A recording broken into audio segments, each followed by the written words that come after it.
Hello बच्चों, welcome to my class. आइए आज हम पढ़ेंगे 5 मोस्ट इम्पॉर्टेंट क्वेश्चन जो आपके बोर्ड परीक्षाओं के लिए है रामबाण। ठीक है, तो इसमें पहला क्वेश्चन, अब देखिए चैप्टर कौन सा है, मानव जनन। ठीक है बच्चों, ये ऑल लाइनर क्वेश्चन है, ज़्यादा हम इसको डिटेल में नहीं लिखेंगे, डिटेल में नहीं पढ़ेंगे, हम जल्दी से इसका रिविजन कर लेंगे ताकि आपके एग्जाम में ना आप इसको अच्छे से याद करके अच्छा स्कोर कर पाओ। ठीक है, तो अब देखो एंड्रोजन तथा टेस्टोस्टेरोन कहाँ से स्रावित होता है।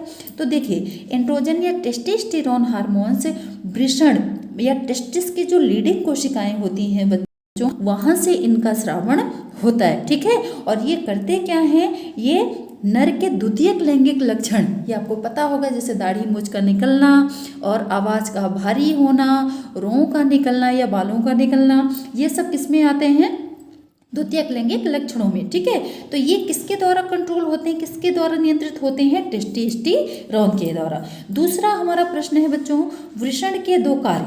तो वृषण के 2 कार्य कौन से हैं, नर लैंगिक हार्मोन्स टेस्टोस्टेरोन को ये स्रावित करता है, निकालता है, जैसा हम ऊपर पढ़ चुके हैं। और दूसरा है बच्चों, इसी वृषण या टेस्टिस में किसका निर्माण होता है, शुक्राणुओं का निर्माण होता है। ठीक है, वहां से निर्माण के बाद फिर ये मतलब मूव करता हुआ बाहर निकलता है। फिर बच्चों तीसरा मोस्ट इंपॉर्टेंट क्वेश्चन है, सर्टोली कोशिकाएं क्या है, इनका कार्य। देखो जो सर्टोली कोशिकाएं हैं ये वृषण की शुक्र नलिकाओं में पाई जाती हैं। ठीक है, और ये इनको सपोर्टिंग सेल भी, मतलब ये एक तरह से क्या करती हैं, सहायता करती हैं। किसकी सहायता करती हैं, शुक्राणुओं की। शुक्राणुओं को क्या करती हैं, पोषण देती हैं, जिससे जो शुक्राणु है वो और तेजी से विकसित हो पाता है। ठीक है, फिर चौथा है बच्चों, लीडिंग कोशिकाओं का कार्य क्या है।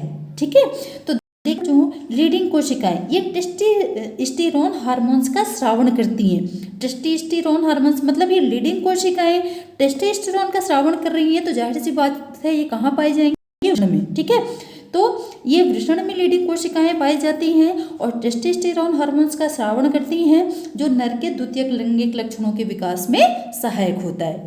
ठीक है, तो अगला हमारा क्वेश्चन है, अगला हमारा क्वेश्चन मतलब मोस्ट इंपॉर्टेंट 5th क्वेश्चन, नर में वृषण उदर गुहा के बाहर क्यों होता है। तो ये बच्चों आप लोग जानते हो कि कई बार सुना होगा कि जो वृषण होता है, वृषण में ही आपका किसका निर्माण होता है, शुक्राणुओं का। तो देखिए हमारे शरीर का टेम्परेचर कितना होता है, 37 डिग्री सेंटीग्रेड, या हम वैसे बात करें फ़ारेनहाइट की तो कितना होता है बच्चों, 198.6 डिग्री फ़ारेनहाइट। ठीक है, तो इतना टेम्परेचर होता है, तो जो शुक्राणुओं का निर्माण होगा वो इतने टेम्परेचर पे नहीं हो पाता बच्चों। शुक्राणुओं का निर्माण लगभग आपका 33 से 35 डिग्री सेंटीग्रेड के बीच में होता है।